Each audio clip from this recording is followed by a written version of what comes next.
School পড়ুয়া কিশোর কিশোরী সুশাসন ও জননিরাপত্তার দাবিতে রাস্তায় নেমেছিল, অথচ রাষ্ট্র তাদের উপর চালিয়েছে নজিরবিহীন দমন পীড়ন। কোটা সংস্কার আন্দোলন 2018, যেখানে নেতৃত্বদানকারী তরুণরা নিপীড়ন, গ্রেপ্তার ও হামলার শিকার হন, তাদের সংগ্রাম রাষ্ট্রের যোগ্যতার মর্যাদা প্রতিষ্ঠার জন্য অনুপ্রেরণার একটি বৃহৎ উৎস। আওয়ামী ফ্যাসিবাদ বিরোধী দীর্ঘ লড়াই ও গণঅভ্যুত্থানের সঠিক ইতিহাস মূল্যায়নে ও অভ্যুত্থান পরবর্তী সঠিক পথে আগানোর জন্য 2018 এর নিরাপদ সড়ক আন্দোলনের ইতিহাস জুলাই সনদে অন্তর্ভুক্ত করতে হবে ও এই আন্দোলনের গণদাবি অর্থাৎ সড়ক নিরাপত্তা বাস্তবায়নে অন্তর্বর্তীকালীন সরকারকে যথাযথ পদক্ষেপ নিতে হবে।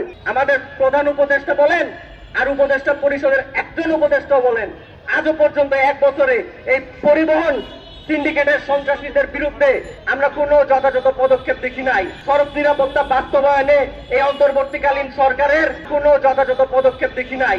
আমরা প্রধান উপদেষ্টা সহ এই অন্তর্বর্তীকালীন সরকারের প্রতি আমরা চরমভাবে আশাহত হয়েছি। এ পর্যায়ে আমরা নিরাপদ সড়ক আন্দোলন 2018 সালের নিরাপদ সড়ক আন্দোলনের সমন্বিত প্ল্যাটফর্ম থেকে 2টা দাবি আপনাদের সামনে পেশ করতে যাচ্ছি। আমাদের নিম্নোক্ত দাবি হচ্ছে, আওয়ামী ফ্যাসিবাদ বিরোধী দীর্ঘ লড়াই ও গণঅভ্যুত্থানের সঠিক ইতিহাস মূল্যায়নে ও অভ্যুত্থান পরবর্তী সঠিক পথে আগানোর জন্য 2018 এর নিরাপদ সড়ক আন্দোলনের ইতিহাস জুলাই সনদে অন্তর্ভুক্ত করতে হবে ও এই আন্দোলনের গণদাবি অর্থাৎ সড়ক নিরাপত্তা বাস্তবায়নে অন্তর্বর্তীকালীন সরকারকে যথাযথ পদক্ষেপ নিতে হবে। একই সাথে আওয়ামী ফ্যাসিবাদী আমলে ঘটে যাওয়া প্রথম সাম্রাজ্যবাদী আক্রমণ, 2009 সালের পিলখানা হত্যাকাণ্ড এবং 2013 সালের শাপলা চত্বরের গণহত্যা ও 2018 সালের ঐতিহাসিক কোটা সংস্কার আন্দোলনের ইতিহাস জুলাই সনদে অন্তর্ভুক্ত করতে হবে।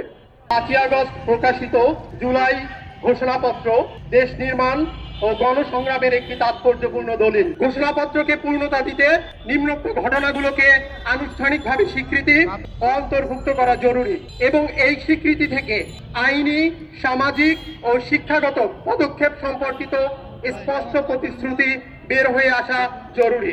কোনোভাবেই একটি সামরিক বিদ্রোহ ছিল না, এটি ছিল আওয়ামী লীগের মেটিকুলাস ডিজাইনের একটি ম্যাসাকার, যা আওয়ামী লীগকে ফ্যাসিস্ট হয়ে ওঠার সবচেয়ে বড় সাহস জুগিয়েছিল।